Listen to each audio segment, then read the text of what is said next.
Innal hamdalillah nahmaduhu wa nasta'inuhu wa nastaghfiruh wa na'udzubillahi min sururi anfusina wa min sayyiati a'malina may yahdihillahu fala mudhillalah wa may yudhlil fala hadiyalah.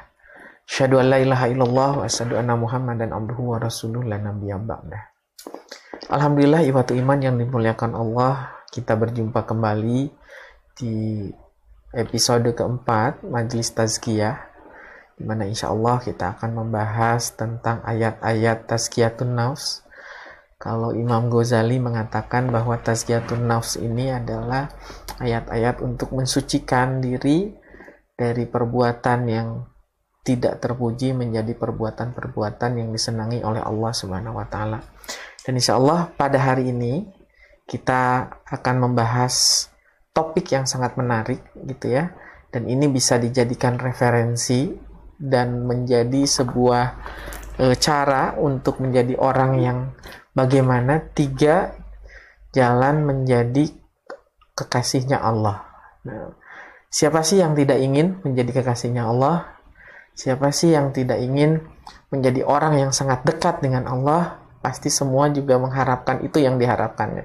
Nah, hari ini bersama guru kita, Dr. Latif Awwaluddin, insya Allah kita akan membahas tentang bagaimana 3 cara menjadi orang kekasihnya Allah Subhanahu wa Ta'ala. Dan alhamdulillah guru kita Dr. Latif Awwaluddin hari ini telah hadir di studio ini, dan insya Allah kita akan coba bahas sama-sama dan berdialog bersama para ikhwatul iman yang ada di rumah. Apa kabar Ustaz? Alhamdulillah. Ya, semoga Allah selalu memberikan kesehatan nih Ustaz. Sama-sama, amin semua. Semoga semua dalam sehat walafiat ya. Iya, amin.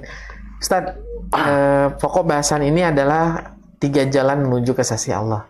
Nah, mungkin bisa dijelaskan dulu Ustaz bagaimana tentang materi hari ini yang akan kita bahas Ustaz. Ya. Alhamdulillahirabbil alamin. Arrahmanirrahim. Maliki yaumiddin. Asyhadu an la ilaha illallah wa asyhadu anna Muhammadan abduhu wa rasuluh. Amma ba'd. Orang beriman itu adalah orang-orang yang sangat mencintai Allah. Itu diungkapkan dalam Al-Quran surah Al-Baqarah 165. Waladina amanu asaddu hubban lillah. Waladina amanu, dan orang-orang beriman itu asaddu hubban lillah, sangat mencintai Allah. Nah, jadi Allah akan mencintai hamba-hambanya yang tentu hamba-hamba ini adalah orang yang mencintainya. Nah, setidaknya ada 3 jalan ya, kalau kita ingin menjadi kekasih Allah ya. Ini tidak akan membahas sesuatu yang sifatnya elitis ya, seperti wali gitu kan. Waliullah itu jelas ada dalam Al-Quran. Saya tidak akan membahas tentang wali yang diperspektifkan oleh manusia itu adalah orang yang hebat ya, orang yang memberi karomah gitu. Tapi ini adalah kekasih Allah yang jalannya itu bisa ditempuh oleh siapapun ya. Oleh siapapun kalau menempuh 3 jalan ini, insya Allah itulah jalan menuju orang-orang yang Allah cintai, orang-orang yang Allah jadikan kekasihnya. Yang pertama, jalan iman. Ya. Jadi iman ini sering kita bahasakan, kita ungkapkan ya, tapi harus kita jelaskan, harus kita jadikan pegangan ya. Iman ini menjadi jalan seorang hamba itu menjadi kekasih Allah ya. Iman itu kita ketahui oleh Ahlus Sunnah wal Jamaah itu ada 3 unsur dari seorang itu disebut beriman. Yang pertama, tasdiqun bil qalbi ya. Orang beriman itu dia membenarkan dengan penuh keyakinan apa yang disampaikan oleh Nabi, risalah Rasul itu dibenarkan ya. Yang itu termuat dalam rukun iman yang 6 itu. Yang kedua, wa iqraru bil lisan. Orang beriman itu dibuktikan dengan ucapannya ya. Syahadat adalah bentuk pensaksian yang diucapkan secara lisan ya. orang yang baru masuk Islam gitu kan. Kita pun tiap hari menggunakan lisan kita untuk berdoa, untuk sholat, untuk zikir, untuk mengajar, untuk berdakwah. Itu kan lewat lisan kita. Nah, yang ketiga, wa amalu bil arkan, dan diamalkan, dibuktikan dengan seluruh anggota badan kita.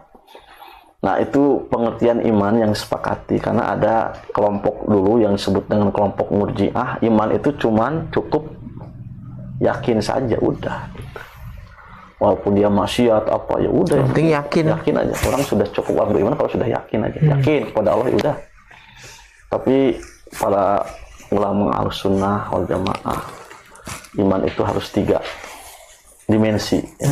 Dimensi keyakinan, pengucapan, dan pembuktian amaliyah. Nah, ingin jadi kekasih Allah, maka ikuti iman yang Rasulullah sudah disampaikan, yaitu yang dikenal dengan 71 cabang iman. Ya.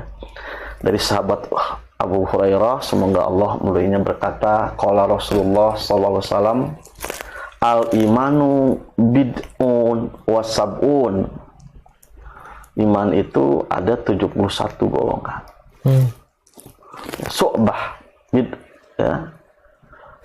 Su'batan, ada 71 cabang, maaf, bukan golongan, cabang su'bah. Fa'abduluha qawlu la ilaha illallah. Nah, bukti atau cabang iman yang paling abdol, utama, yang paling tinggi adalah ucapan la ilaha illallah. Ini dimensi akidah. Wa adnaha, cabang iman, bukti iman yang paling rendah apa? Imatatul adha anit thoriq, menyingkirkan duri dari jalan.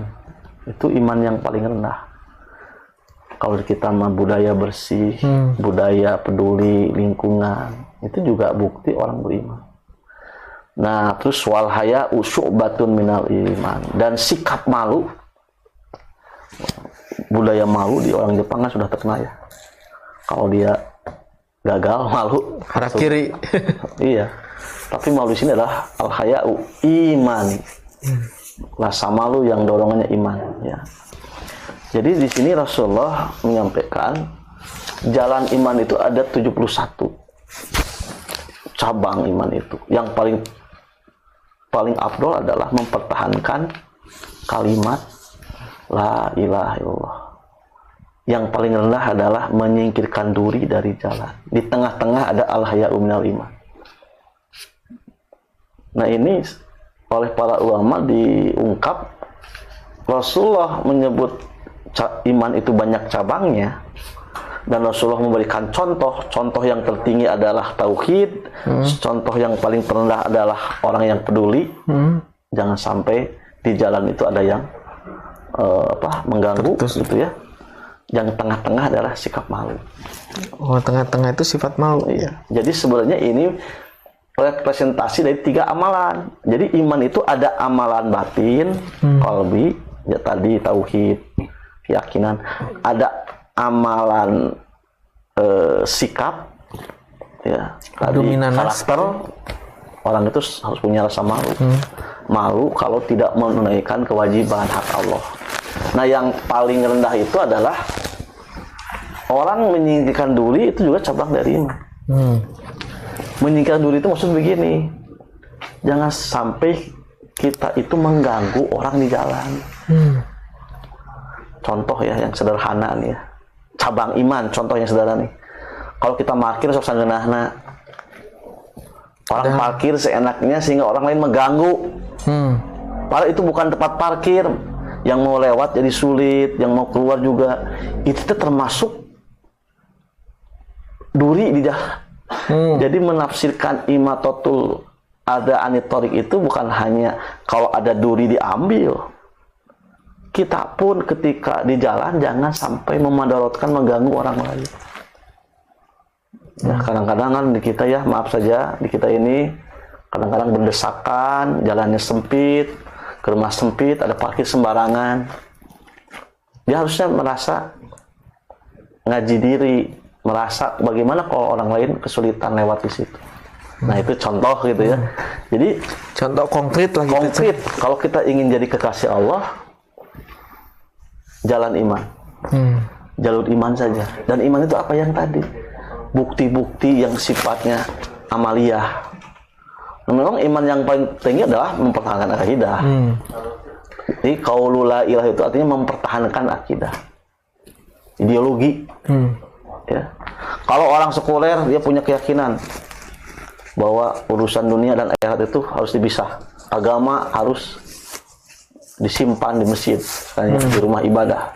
Agama tidak boleh masuk ke politik, ke ekonomi, itu ideologi yang sekuler. Orang komunis punya keyakinan tidak boleh ada kelas-kelas, harus semua sama rata sama rasa. Tidak ada kelas berjuis, proletar, semua dipegang kendali oleh negara. Orang liberalisme punya keyakinan manusia yang ideal itu adalah manusia yang memiliki kebebasan. Ya. Tapi orang Islam dia harus mempertahankan keyakinan apa? Raditu billahi robba wa bil islami dina wa bi Muhammadin nabiyya. Itu ideologi Islam. Yang paling berat itu sebenarnya. Iman seseorang itu yang paling berat adalah mempertahankan akidah. Nah, yang jalan dan iman yang paling sedang apa? Sikap rasa malu. Jadi seorang itu malu kalau dia melakukan kesalahan, melakukan yang tidak baik. Kalau orang sudah hilang rasa malunya, Rasulullah selalu menyampaikan apa? Pas nama sita. Kalau kamu sudah tidak punya rasa malu lagi, maka kerjakanlah sekenakmu. Makanya orang gila itu kan seenaknya, cuek. Berarti orang yang tidak rasa malu sudah hilang rasa malu. Makanya kalau ada orang-orang yang rasa malunya tidak hilang, berat nanti hilang, oh itu mah udah.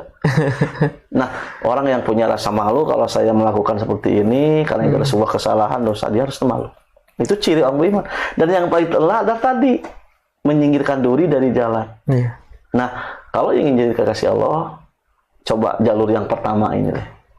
Cabang-cabang iman yang 71 ini, ada juga yang mengatakan 61. Itu ada seorang ulama hadis yang menyusun sebuah kitab tentang subul iman ini, namanya Imam Al-Baihaqi. Beliau merinci cabang-cabang iman itu dari apa saja. Kalau an-nadobatu minal iman itu tidak termasuk. Walaupun maknanya tadi baik ya. Atau hubul waton minal iman. Ya. Hubul watan minal iman itu bukan hadis, tapi itu slogan ya, kiai-kiai kita untuk menumbuhkan jiwa patriotisme gitu. 61 cabang ini dirinci oleh Imam Al-Baihaqi ya. Apa saja yang termasuk bukti seorang iman. Salah satunya menghormati, memuliakan tetangga, memuliakan tamu, orang tua. Iya. Pokoknya nanti bahas tuh 61 cabang itu. Dari iman ini ya. Ya, jadi untuk menuju ke kasih Allah ini tempuh cabang-cabang iman ini. Itu yang pertama. Yang kedua, kalau kita ingin jadi kasih Allah, semua sederhana beragama itu apa? Allah sangat mencintai dengan ada wajibat ya, menunaikan kewajiban. Jadi sebenarnya perbuatan yang Allah senangi di kita apa? Dua. Imtisal lil amri, mengerjakan perintahnya, watarkul ma'asi, dan meninggalkan larangannya. Itu saja. Makanya ada yang mendefinisikan takwa itu kan? Dua itu, Ustaz. Dua itu, ada dua unsur, mengerjakan perintah, meninggalkan larangan. Itu pun jadi kekasih Allah.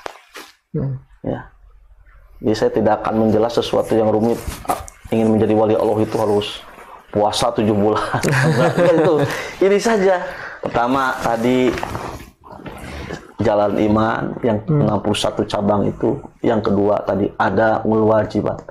Kita melaksanakan agama itu ya udah, setiap perintah Allah kita kerjakan sesuai dengan kemampuan kita. Setiap larangannya kita hindari ya. Nah, ini disebut dengan ibadah. Wattaqullah haqqa tuqatih, gitu kan. Dalam ayat lain wattaqullah mastata'tum ya. Satu sisi Allah menegaskan kalau kita beribadah, bertakwa itu harus serius, sungguh-sungguh. Tapi di sisi lain Allah memerintahkan kita bertakwa, beribadah itu sesuai dengan kemampuan kita. Itu saja jalur melaksanakan perintah Allah. Ya, ya perintah Allah itu apa? Ya amalan lahir ya.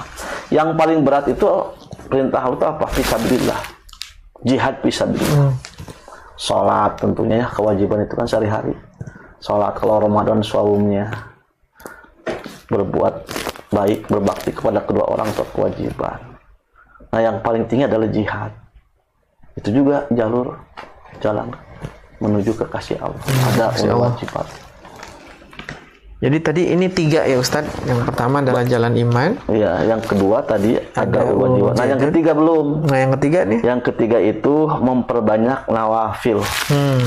Memperbanyak ibadah sunnah. Ini terinspirasi dalam hadis Nabi ya, riwayat Bukhari, Rasulullah bersabda ya, hadis kursi ini ya, Allah berfirman, man adali waliyan faqad adantuhu bil harbi, barang siapa yang memerangi kekasihku, waliku, maka aku akan memeranginya. Ini hadis kursi ya. Wa ma taqarraba ilayya 'abdi bi syai'in habba ilayya mimma taradtu ilaik. Ya.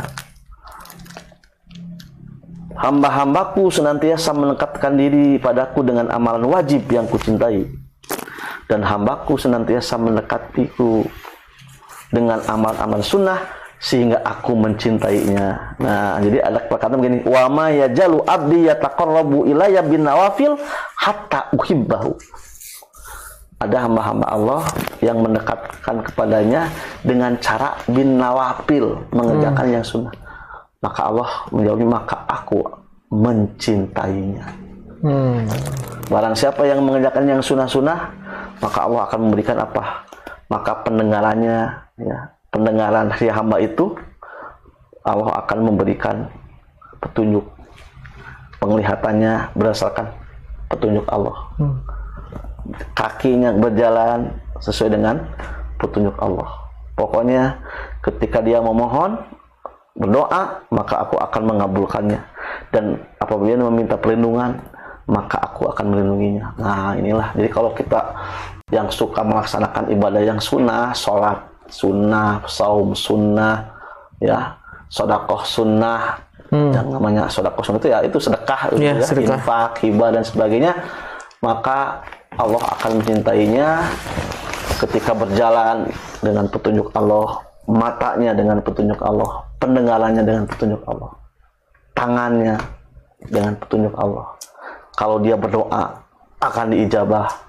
Kalau minta perlindungan, aku lindungi. Itulah hadis Bukhari, hadis kursi. Jadi jalan yang ketiga, kalau ingin menjadi kekasih Allah, memperbanyak ibadah nawafil. Nah, ibadah nawafil apa yang Rasul anjurkan? Ada sebuah hadis, salasun kunna alayya faraid. Ada 3 ibadah yang itu untukku, kata Nabi, itu wajib. Ya, bagi Nabi itu wajib. Walakum tatawu, tapi bagi kalian ya tatawu, sunnah. Apa? An-nahar, kurban. Ya. Wal witru, salat witir, wa raq'atain duha, dan salat 2 rakaat di waktu duha. Ini riwayat Imam Hakim ya dan Ibnu Adi. Jadi bagi Rasulullah yang namanya apa, berkurban itu ya, sesuatu yang dikerjakan, dan Rasulullah kurban itu pernah banyak, pernah diwakilkan gitu ya. Nah ini contoh-contoh yang sunnah, walaupun para ulama di sini sudah berbeda pendapat ya. Tapi ini sebuah riwayat yang menjadi pegangan buat kita. Nanti kan kita mau ibadah kurban nih sebentar lagi. Walaupun pandemi ya, kalau orang sudah mempersiapkan, menabung, sebenarnya insya Allah itu melaksanakan sunnah Rasulullah SAW. Sholat duhanya, terus pokoknya ibadah sunnah, nawafil, rawatibnya, ya, tahajudnya, Senin Kamis, sholat saum ayamul bid, ya, dan saum-saum sunnah lainnya. Insya Allah semua ibadah sunnah itu akan menjadikan orang itu dekat kepada Allah. Allah akan mencintainya, Allah akan memberikan perlindungan, Allah akan menjawab doa-doanya. Apapun yang ia jalani, matanya, telinganya, langkahnya, binurillah, dengan petunjuk dan cahaya Allah.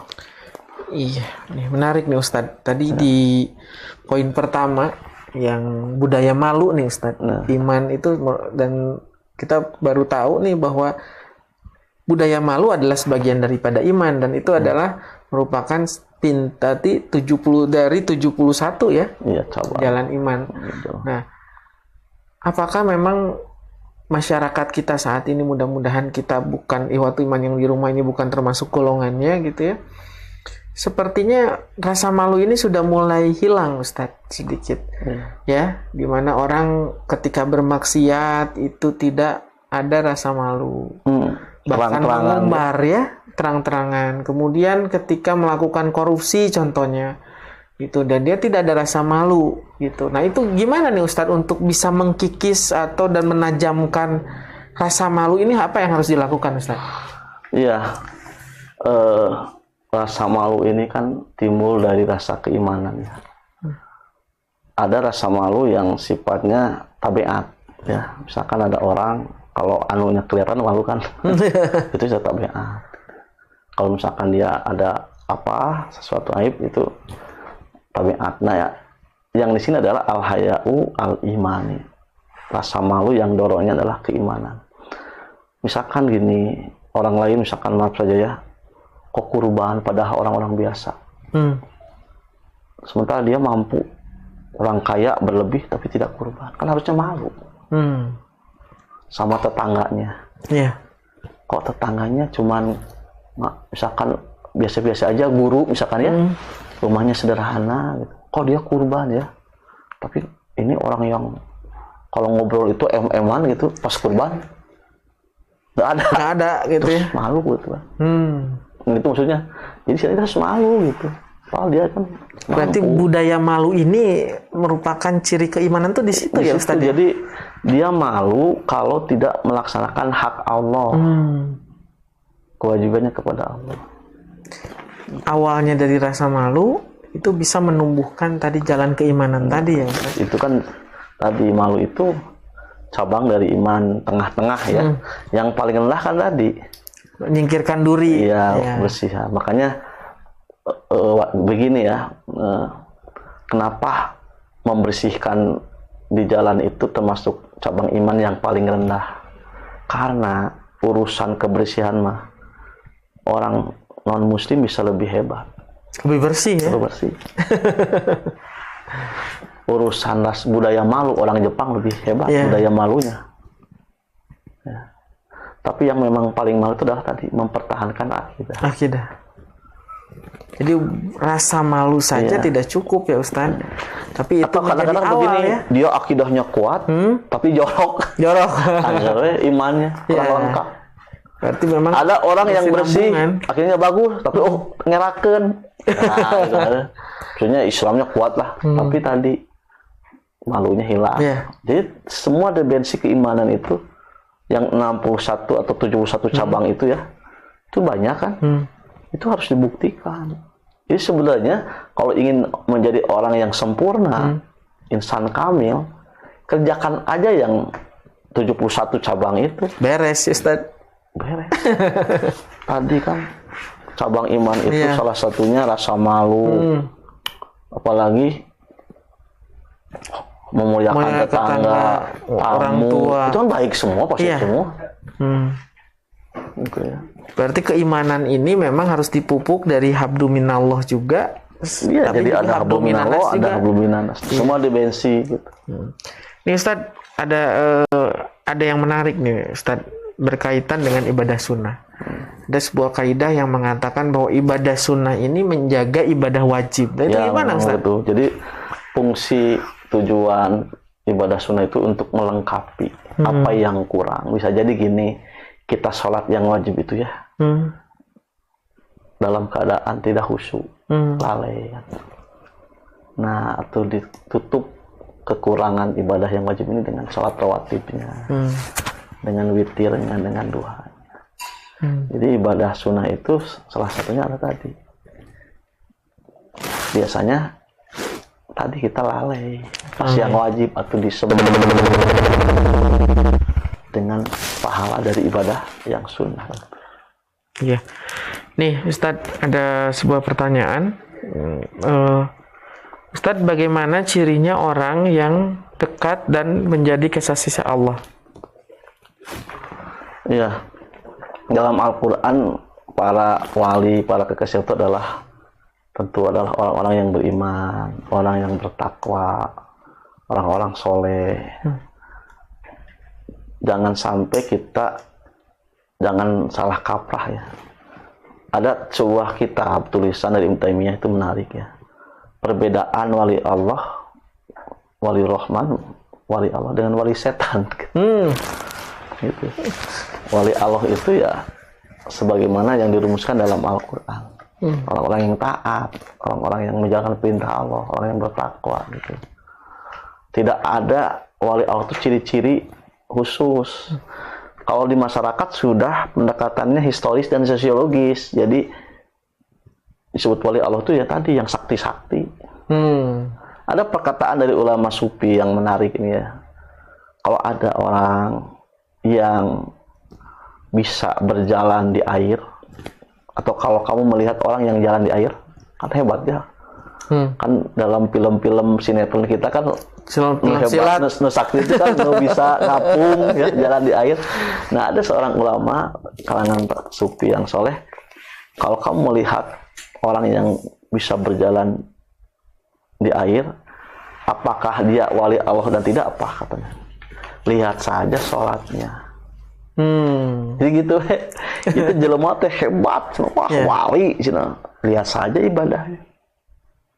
Nggak mungkin orang disebut wali Allah kalau dia tidak melaksanakan sholat. Apalagi lalai ya. Iya, lalai. Itu saja wali Allah. Standarnya ya Nabi lah, gimana Nabi itu berjamaah, sholat, sebagai suami, sebagai pemimpin. Kalau ada tamu dia hormat, menjenguk orang sakit, walaupun dia Yahudi gitu kan. Terus ada makam orang Yahudi, beliau berdiri menghargai sebagai kemanusiaan. Itu Rasulullah, itulah wali Allah. Bukan hal yang ditonjolkan wali Allah itu bisa ngapung, bisa. Jadi kalau pada intinya dan benang merahnya adalah wali Allah, orang yang dekat kasihnya Allah, yang ibadahnya justru paling baik ya Ustaz. Hak Allahnya ditunaikan, hak adami, hak minasnya juga baik. Hak minasnya juga baik dan seimbang gitu ya. Oke. Ini ada pertanyaan lagi nih Ustaz. Bagaimana apabila kita ingin menjadi kekasih Allah, akan tetapi kita masih bergelimang oleh harta-harta yang haram, contohnya riba gitu. Gimana Ustaz? Iya, orang Muslim itu bisa jadi dia terjerumus kepada yang haram ya. Makanya sebaik-baiknya orang beriman itu ketika melakukan kesalahan dia taubat, menyesal gitu ya. Nah, taubat dari riba itu beda dengan taubat dari kesalahan yang lain ya. Dia bertahap ya. Karena dalam proses riba itu ada hak adami. Ada hubungan kontak dengan lain. Misalkan kita sudah meyakini nih, keyakinan kita bahwa bunga bank itu haram karena riba. Tapi kita sudah melakukan kontrak. Harus dilunasi dulu. Karena itu kaitannya dengan kontraktual, surat perjanjian, hak adaminya. Walaupun kita sebaiknya bayar yang pokok, tapi nggak bisa kan, karena kita ada surat perjanjian gitu ya. Nah, cara tobat dari riba itu ya tadi dia harus selesaikan dulu. Kalau bisa ada rezekinya penalti lah, gitu ya. Baru setelah itu dia menyesal dan tidak akan mengulangi perbuatan itu. Dan insya Allah dia akan selalu menghiasi dengan yang baik-baik. Hindari itu. Itu saja persyaratan.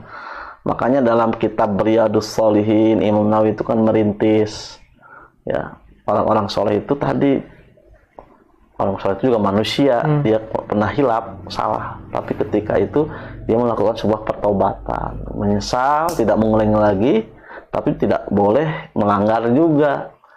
Inginnya tobat tapi akhirnya juga hak adaminya dilanggar, nggak boleh. Jadi lunasi dulu ya. Ya, intinya bahwa apabila kita ingin menjadi kekasih Allah dan masih dalam keadaan ada harta-harta yang memang belum bersih, ya tadi kata Ustadz harus dibersihkan dengan cara bertobat gitu, dan selesaikan dulu hak adaminya ya Ustadz ya. Dan sebaliknya kalau ada harta yang subhat, yang haram, maka kita tidak boleh dimakan. Fatwa petunjuk para ulama istihadnya harta subhat, harta haram disedekahkan. Oh, disedekahkan. Untuk kepentingan umum boleh, untuk orang miskin pun boleh. Jangan boleh makan sendiri. Tapi itu bukan berarti sedekah. Itu mah cara tobatnya. Tadinya kan tobat dari riba kan tadi menyesal, lunasan. Tapi kalau kita tobat dari harta yang haram, misalkan kita yang menjadi pemakan riba ya kita harus uang itu ya udah sedekahkan. Jadi uangnya di sini sedekahkan. Nah ini Ustadz, tadi kata Ustadz bahwa ketika memang ada harta haram atau subhat di diri kita gitu ya, dan kita sedekahkan, boleh nggak gitu ya? Kan ada orang yang misalkan harta kayak nemu uang gitu ya, nemu uang dalam jumlah yang besar gitu, kemudian dia ambil tanpa menyebarkan dulu gitu, kemudian dia ingin dibagi-bagikan, disedekahkan. Nah itu gimana, Ustaz? Kalau itu kan ada ketentuannya loh dalam fikih Muhammad. Luqotoh ya. Luqotoh itu barang yang berharga. Kalau makanan kan nggak bisa karena keburu basi. Aja, gitu. Tapi seperti unta yang hilang sama Nabi, jangan langsung unta itu diakui gitu ya. Kalau ada kambing jangan langsung dipencit, diumumkan setahun itu. Setahun. Kalau setahun tidak ada ya boleh ya, dimanfaatkan yang baik lah. Jadi kadang orang itu mengambil tadi bahwa harta yang subhat di diri kita kita sedekahkan, tapi nyari yang subhat gitu ya, cara membersihkannya disedekahkan gitu. Itu sebenarnya solusi, bukan berarti itu kebaikan, tidak. Allah itu maha baik, Allah tidak akan menerima sedekah dari yang tidak baik, yang kotor, nggak bisa. Ini untuk itu yang terlanjur ya. Itu bentuk pertobatan. Kalau dia punya harta haram atau subhat, dia sedekahkan. Karena harta haram ini juga mungkin bisa menjadi tembok ya untuk menjadi kekasih Allah, Ustaz. Tadi kalau orang itu kekasihnya Allah, doanya akan diijabah. Tapi ada hadis Nabi, seorang laki-laki dia berdoa kepada Allah, ya Allah, ya memohon tapi tidak dikabulkan. Kata Rasulullah, bagaimana dikabulkan sementara makanannya, minumannya, pakaiannya dari cara yang haram. Jadi salah satu penghalang doa kita dijabah, salah satunya adalah kata Ibrahim bin Adam, bagaimana doamu diterima sementara kamu masih sering makan yang haram. Mungkin zatnya atau cara mendapatkannya. Ya, ini tidak terasa nih Ustadz, udah di penghujung acara. Mungkin ada closing statement nih Ustadz untuk para jamaah Hiwatul Iman yang ada di rumah tentang bagaimana untuk bisa menjadi kekasihnya Allah. Itulah ya, kembali lagi pesan Al-Quran tadi yang saya bacakan sepotong penggalan dari surat Al-Baqarah 165 ya. Waladina amanu asaddu hubban lillah. Orang-orang beriman itu dia sangat mencintai Allah. Nah, mencintai Allah itu jangan jadi klaim saja, harus dibuktikan. Caranya bagaimana? Tadi 3 jalan menjadi kekasih Allah, yaitu jalan iman. Yang kedua ada wajibat, melaksanakan kewajiban dan menjauhi larangannya. Dan yang ketiga adalah kita hiasi sehari-hari kita dengan ibadah nawafil, ibadah-ibadah yang sunnah, bukan yang wajib saja, tapi lengkapi dengan ibadah sunnah, sholat sunnah, puasa sunnah, dan ibadah maliyah yang sunnah, infak, sedekah dan sebagainya. Itu saja Kang Ari ya. Mudah-mudahan ada manfaatnya. Mudah-mudahan kita tadi menjadi orang-orang yang dicintai Allah, dan orang beriman adalah orang yang besar cintanya kepada Allah Subhanahu wa taala. Raditu billahi robba wa bil islami dina wa bi Muhammadin nabiyya wa rasul. Ya. Terima kasih Ustadz. Alhamdulillah kita semua hari ini belajar bagaimana menjadi kekasihnya Allah. Insya Allah ada 3 jalan tadi dijelaskan oleh Ustadz. Yang pertama adalah jalan iman, kemudian menjalankan kewajiban, yang keduanya, yang ketiga adalah mengerjakan ibadah-ibadah sunnah. Jalan iman tadi ada 71, yang paling utama adalah mempertahankan la ilaha illallah. Yang di pertengahan itu adalah budaya malu, dan yang paling rendah-rendahnya adalah menyingkirkan duri di jalan. Mudah-mudahan apa yang kita terima, ilmu yang kita terima hari ini kita bisa amalkan, dan insya Allah kita akan menjadi orang-orang yang sangat dekat dengan Allah, jadi menjadi orang kekasihnya Allah Subhanahu wa Ta'ala. Mungkin itu yang bisa kami hadirkan hari ini. Insya Allah kita berjumpa di episode kelima. Bagi para ikhwatu iman yang ingin menyalurkan pertanyaan-pertanyaan kepada kami, insya Allah kita akan jawab di episode 5 nanti. Silakan untuk menghubungi hotline yang ada di bawah ini. Mangga silakan, nanti kita akan bahas di minggu depan dengan tema-tema yang lain, dengan tema yang berkaitan dengan ayat-ayat penggugah jiwa, tazkiyatun nafs, insya Allah bersama Dr. Latif Awaludin. Aku qouli hadza wa astaghfirullahi wa lakum. Wassalamualaikum warahmatullahi wabarakatuh.